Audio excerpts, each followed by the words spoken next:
Seaside Heights. And Phil, I know earlier you showed us that the beach bar that it lost its stairs. How's it doing now?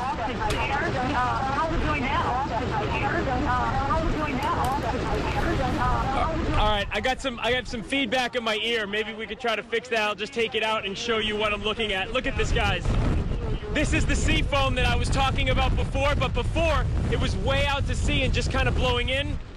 This is what Sandy looks like now in Seaside Heights as she's coming ashore. John, go over here. Look at this.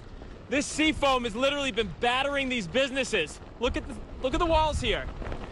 The winds have to be sustained at 70 miles an hour now, if not more. I know our meteorologists can check on that, but these are the highest winds we've seen all day. It's actually kind of hard to stand up in there. And coming in are these massive waves that are battering into the businesses on the shore, and now it's coming up onto the boardwalk with all of this sea foam.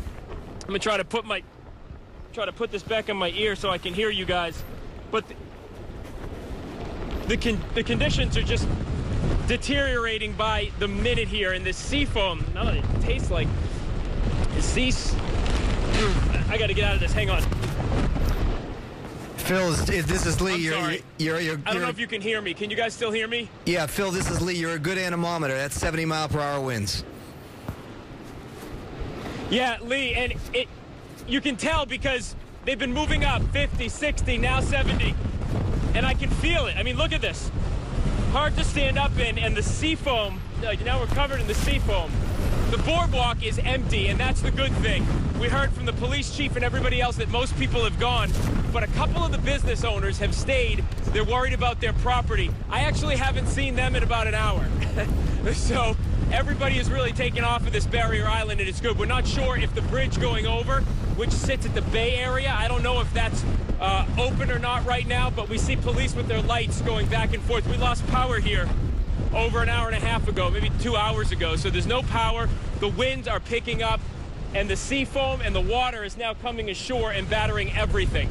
I wanted to show you these pictures because it really is remarkable, and it's getting worse by the minute. Phil, you're about 80 miles from the center of a Category 1 hurricane right off the Jersey Shore. You are closer than, very few people have ever been to a hurricane off of the tri-state coastline. It's just a remarkable, historic event right now. And Lee, I'll tell you something. I've been listening to you all afternoon, and you've been so dead on with this. Every time you say, the wind's going to pick up, the rain's going to pick up, it does.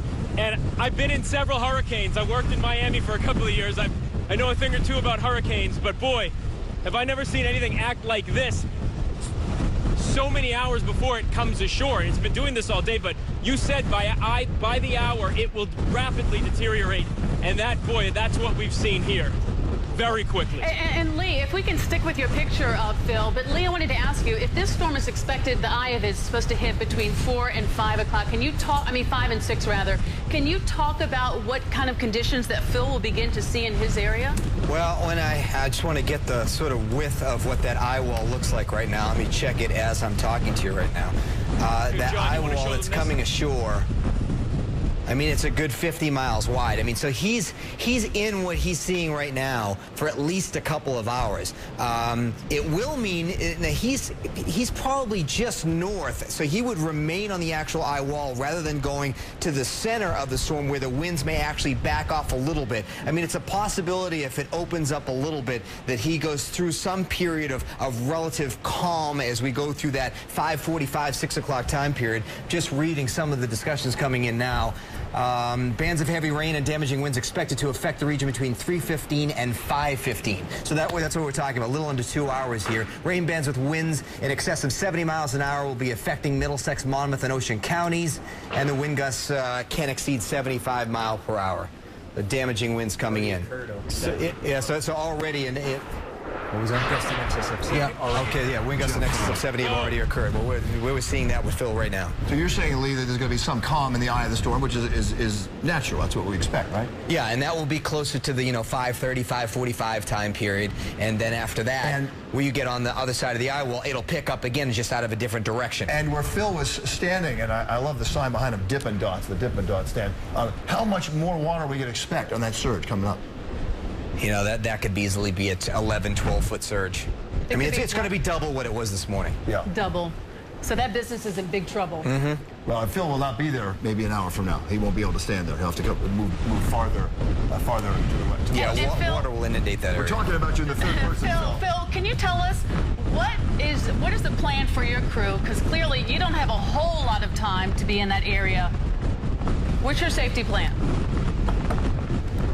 Okay, here's our safety plan. The building that we are next to, the Beachcomber, which people watching TV may know or have heard about through the Jersey Shore, the show The Jersey Shore. This is where the crew hangs out.